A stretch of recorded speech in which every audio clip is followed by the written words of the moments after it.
This book, A Wonderland of Words, needless to say, every page. A big round of applause, please.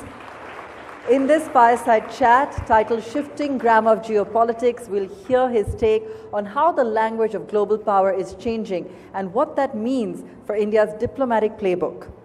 Here in conversation with Executive Editor of ET Politics, Pranab Dhal Samanta, please welcome onto stage. Dr. Shashi Tharoor is already here. Pranab, all yours.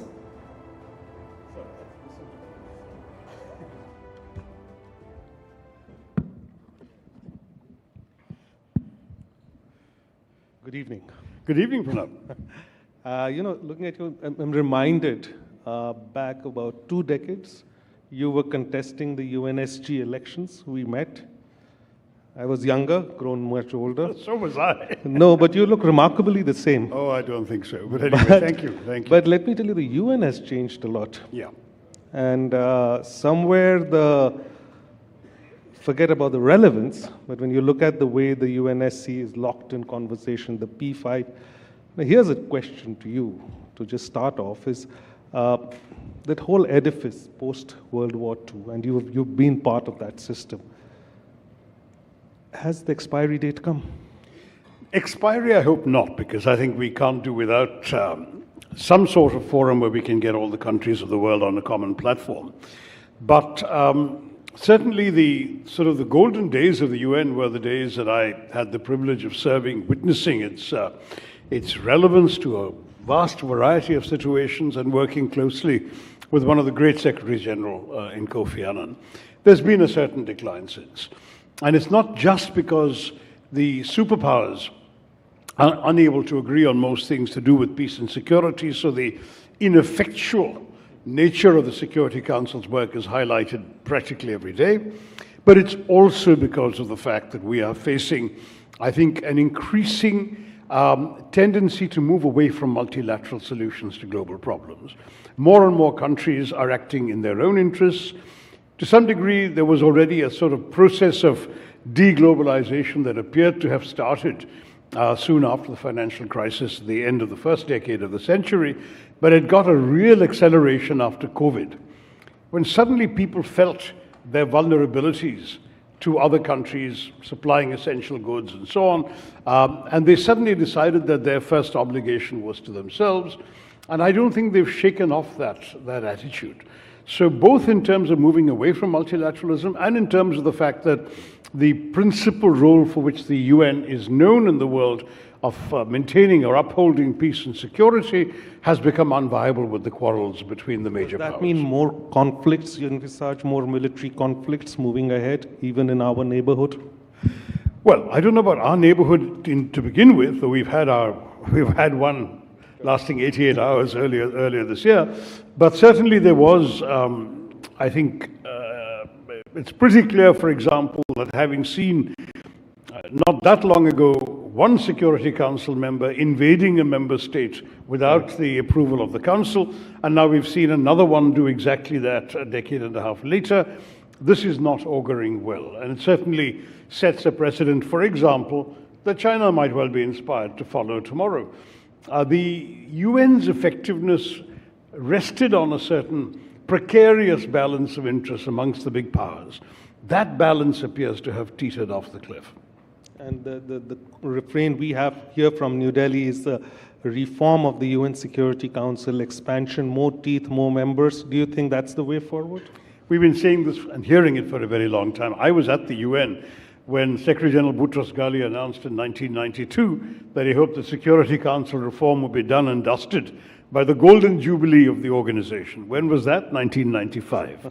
Okay, the 60th anniversary has gone by, the 70th has gone by, we've just marked the 80th, and there's absolutely no sign of it. So I think it's now become a slightly tired, well-worn refrain with very little political energy behind arriving at a solution. There's these sort of tired bromides being articulated by people, but no real, genuine commitment to an outcome. And Donald Trump, of course, offers no hope in that direction at all. No, Donald Trump offers very little hope in that direction. In fact, some people from his movement, as it were, in the American political space, a senator called Mike Lee in particular, actually want the US to withdraw from the UN altogether.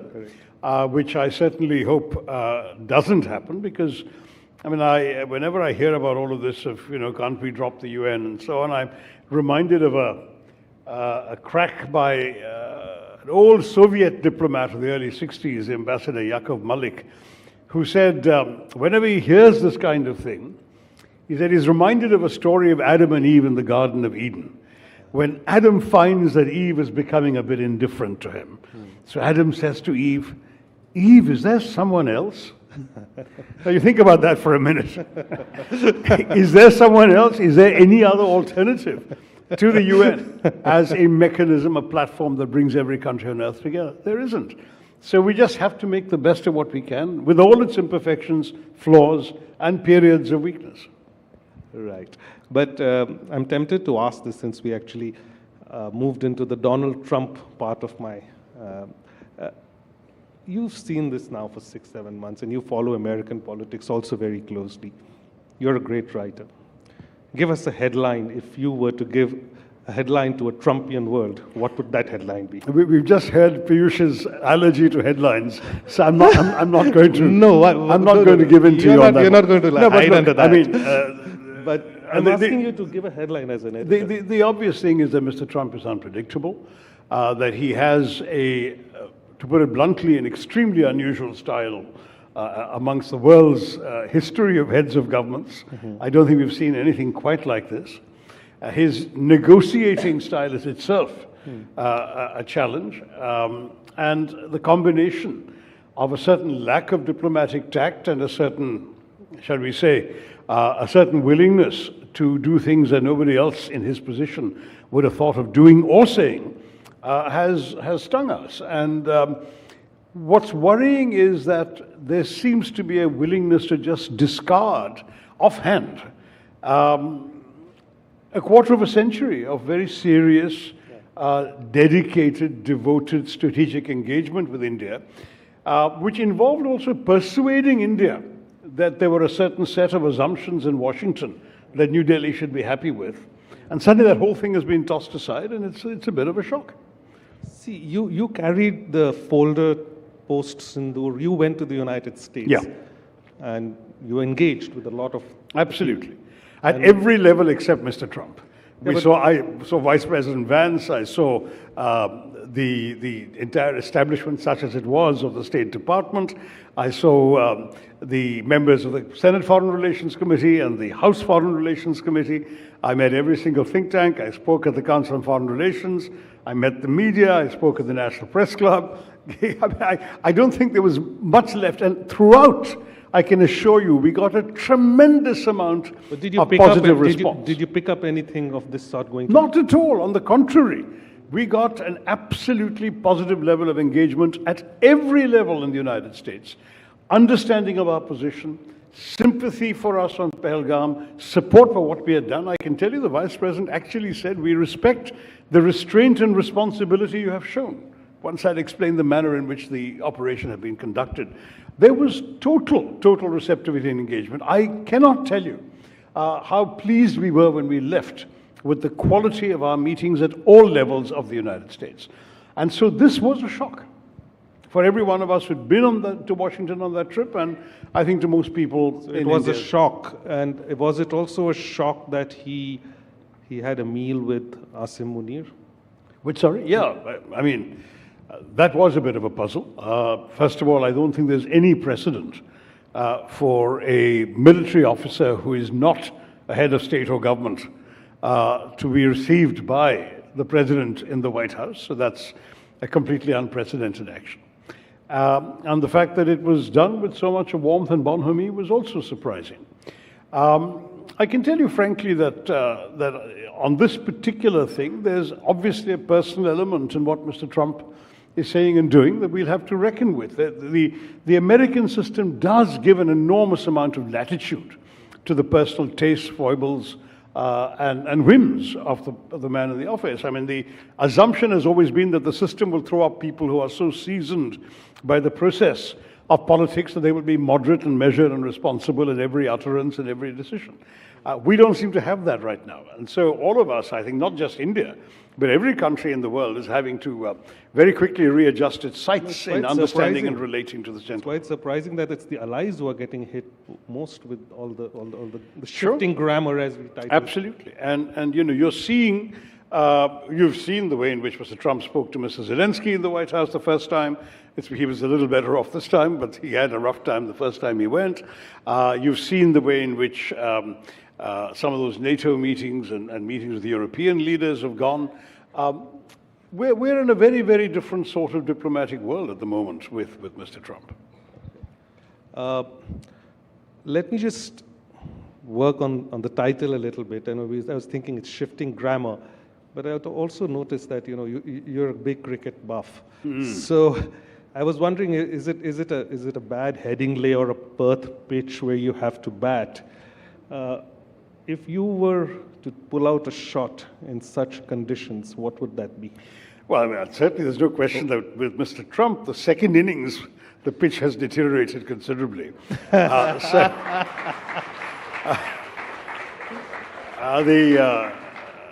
climate, as it were, literally has not been particularly conducive to our batting. But, I understood Piyush's very positive messaging, which is necessary for a minister in his position. I think that when we listened to him, we got this slightly sort of, confident, optimistic approach to all of this. I'll admit that I'm not in the government and I'm a little more worried. I'm hearing reports of serious cancellations of orders when it comes to garments, leather, seafood, which affects my state, and of course gems and jewelry. We've all read reports of 1.5 lakh jewelry workers being laid off in Surat. That's all worrying, and some of this started before the second 25%. It started with the first 25%, which already put us at a serious disadvantage with all our competitors in these sectors.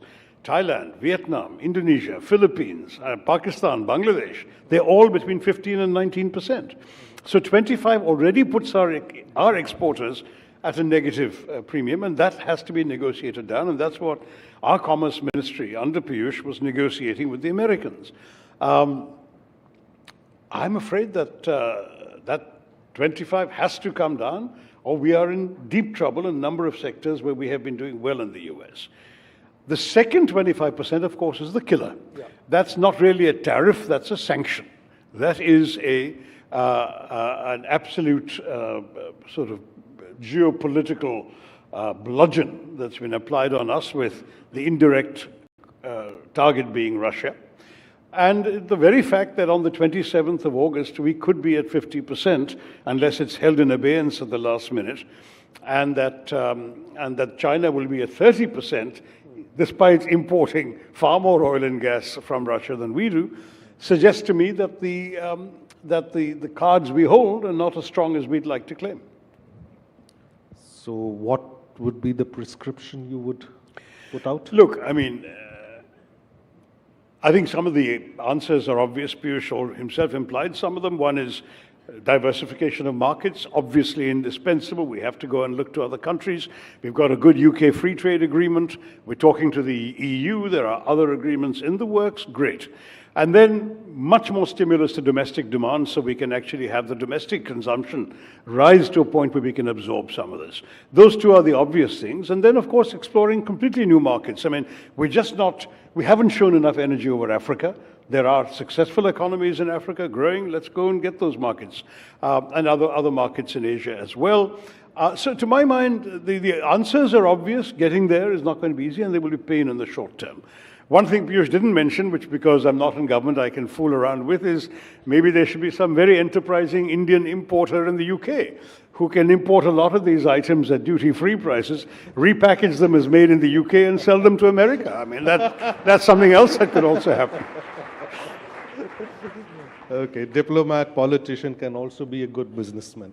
No, I'm told that's what the Dubai people have been doing with Pakistan. A lot of Pakistanis enjoy Indian goods, as long as the package says, made in the UAE. Well,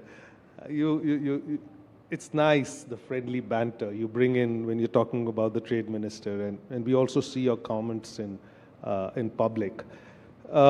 When people like me started reporting, we were all schooled. On foreign policy, there's a consensus across the aisle in India. And so when you went to parliament, you can ask questions here, there, but there is this unwritten consensus. Then a view started coming, why can't foreign policy also be debated? After all, in the rest of democracies, one party has a certain thinking, the other party, it doesn't always have to be a consensus. You head the panel today. The times are such. How do you see it? You think this consensus-based approach should be revisited, or you think that should be reinvented? How do you see this opposition-government conversation on foreign policy in particular? Well, there isn't much of a conversation, but certainly speaking for the Foreign Affairs Committee of Parliament, I think we are all on the same page by and large. I remember saying when I first chaired the committee back in 2014, that there is no such thing as a Congress foreign policy and a BJP foreign policy. There's only Indian foreign policy and Indian national interests, and we all stand up for those. In between, yes, there have been some differences on some matters, but by and large, the fundamental interests of the nation affect us all, and it's therefore not untypical for people to rally around the flag, whatever the details or disagreements of detail might be. Nehru put it very effectively, who lives if India dies? When it comes to something that affects as an existential crisis for the country, when it comes to something that is a critical moment at which our country's security and fundamental interests are at stake, no Indian can afford to take a totally different stand. Even the Americans have this line of, our differences stop at the water's edge. Well, in our case, they should stop at the borders. Does your party share these views with you? Look, I mean, you ask me questions, I'm speaking for myself. But the truth is that by and large, this has been a consensual view in India. Let's remember that the moment the committee system started in our parliament, Congress ensured that the chairman of the Foreign Affairs Committee was always a member of the opposition. Vajpayee Sahib chaired it, Gujral Sahib chaired it, Sushma Swaraj chaired it. The committee has traditionally been a place where we had an opportunity to demonstrate our national consensus, and the Congress stood up for that. The Congress often made it a point of pride to send opposition MPs on delegations to the UN. It was a Congress Prime Minister who sent the leader of the opposition to Geneva as the head of the Indian delegation for a debate on Kashmir, with his own Minister of State serving as the deputy to the LO. So, I mean, to the LOP. And therefore, to my mind, this is a tradition that we should all value and cherish. And when some things come up, our political differences can be held in abeyance. But it seems to us from the outside, correct me if I'm wrong, that your persuasive skills work better in parliament than within the party. I think sometimes, there's virtues in silence. I'll let that comment pass without a response.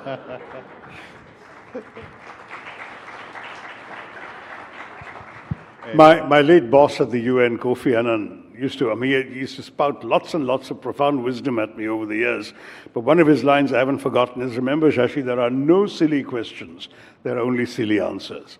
So anyone can ask you anything. You don't have to reply. I mean, I used to be on Fox News and the BBC Hard Talk and so on all the time for the UN.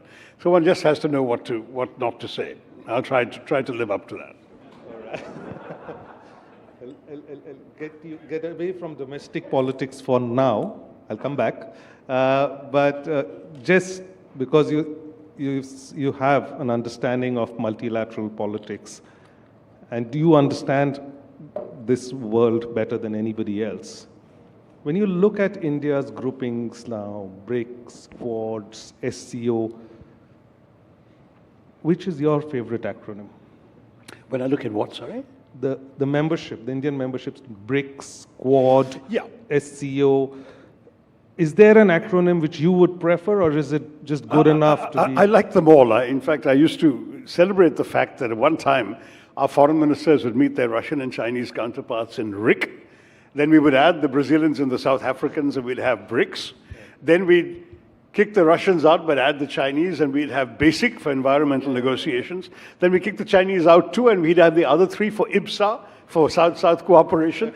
And India was the only country that was a member of all of these, and not merely because our name so conveniently begins with that indispensable element in any acronym, a vowel, but because we actually had something useful to contribute, and because we also had something useful to gain from each of these. And I think that honestly, I have immodestly and unabashedly claimed credit for coining the term multi-alignment way back when I was MOS and before that, and when it was not fashionable. In fact, I must say it was looked at with great disapproval by the foreign policy establishment at that time. So it gives me a particular frisson of satisfaction to see it being adopted by our foreign minister. And now it's become an article of faith. We do, in this networked world, where countries are connected to each other in multiple ways for different reasons and different relationships for different purposes, that multi-alignment makes perfect sense as an approach, and I therefore would like all those acronyms and more. So more plurilateral, as much plurilateral. As much, yeah, absolutely, as possible. And of course, always keeping our interests in mind. I think it's important to realize that not all relationships are equal, and that in some cases, if we find that a relationship serves us ill, we will have to adjust our posture accordingly. In some cases, frankly, we may have to be in some relationships in a purely defensive mode, that our absence would hurt us more than being there, but we don't have to go along with everything they do. So what's your approach to the China question? You see, because now there has been certain kind of a reset, or at least normalization. We see that the supply chain weaponization, there has been a slight backtracking on that. No. I have to admit, I've become a bit of a cynic on China. I've been watching it closely for some time. I saw the good days and I've seen the bad.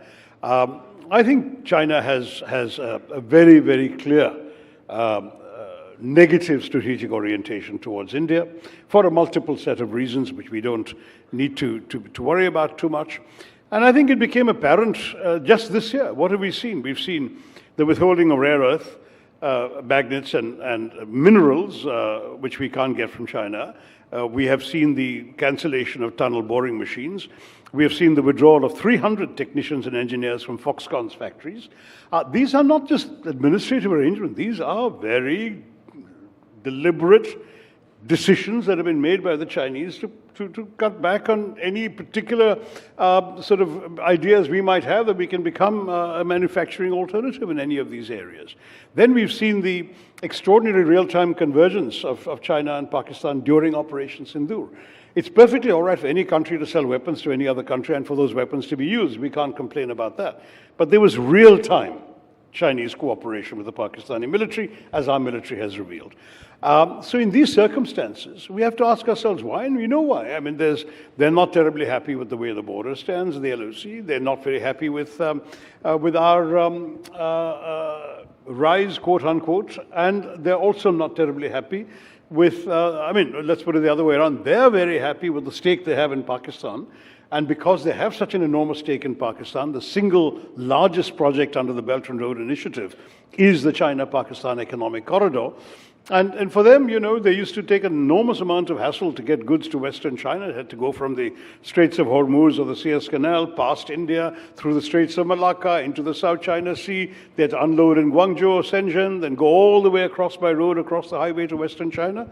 Now they can save 95% of the time and 90% of the cost by just offloading in Gwadar and going through Pakistan, including through territory we claim, and depositing their goods in Western China.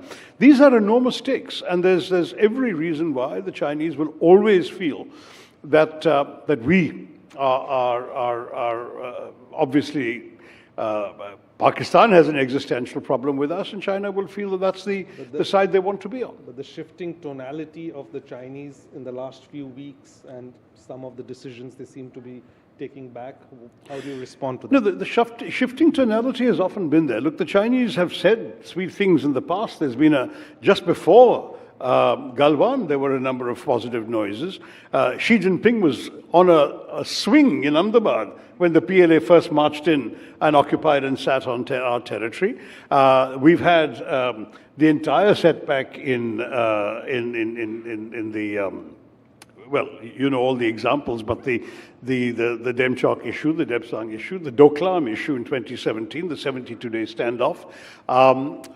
We've had no shortage of incidents where the Chinese will be talking sweet, and then there'll be some incident which throws us completely off balance, and it'll be resolved temporarily or otherwise, usually with the net outcome being in the favor of the Chinese. Doklam, for example, they withdrew after that standoff, but right now they're back in a different part of the Doklam Peninsula, and they do have now a capacity to oversee and interdict our highway connecting West Bengal to the northeast. We have a serious challenge that we can't be oblivious of, but that doesn't mean we shouldn't talk to them. We can't afford not to trade with them. Our business people tell us that they need these Chinese goods for their own purposes. So we, as I said earlier, we will have to have a multiplicity of these relationships, but let's not do it with any illusions. Let's deal with the Chinese. Let's buy whatever they're willing to sell us. Let's try and persuade them not to withhold things we need. But at the end of the day, Pranab, that's something we should do with our eyes wide open. I mean, let's say promiscuity has its advantages in international relations, but I mean, this is not a sort of old Hindu marriage. This is a question of quite simply attempting to maintain your relations with as many countries as possible, as long as it suits you, but really not kidding yourself as to how fragile your relationships with big countries can be. Washington has taught us that lesson again. So why should we want to learn the lesson the hard way with Beijing? I think we should go into this new tonality that you talked about with a very, very great consciousness that tomorrow there could be another incident down the road. But let's make the best of things while the going is good. I think we are running out of time, but there's a popular question, particularly among journalists. Are you interested to become the Kerala CM? Pranab, actually, you'd be surprised. I've absolutely never sought after any position in my entire career. Every job I have held from my UN days onwards, people have sought me out and said, we need you for this, and I have served. That's basically been the way it's been. I don't think there's a single person on this planet who can turn around and say that Shashi asked for something or did something. I did put myself forward for the Congress presidency, as you may remember, yes, and that was because a number of people persuaded me to do so. It was not an idea that had occurred independently to me. Obviously, I believe that Kerala needs a change. I believe that the change is indispensable, particularly for the kinds of things the Economic Times is concerned about. The economy is in dreadful shape. We are so much in debt that we are spending more money the government spends more money in Kerala every year on servicing the loans than on development expenditure. And we cannot carry on like this. They're essentially borrowing money every September to pay the salaries for the rest of the year. It's the second most indebted state in the entire country. We've got to get the economics right. We've got to become a place that's friendly to business. We've got to create, I mean, I've been an advocate of something that we could perhaps have in other states, but Kerala desperately needs, which is an Investor Protection Act, to tell you folks that if you sink your money into Kerala, you will not lose it other than for business reasons, but not because of politicians or bureaucrats or trade unions, anybody else tying you in knots. That we will have a ban on hartals, that we will slash 90% of the regulations we have that makes every little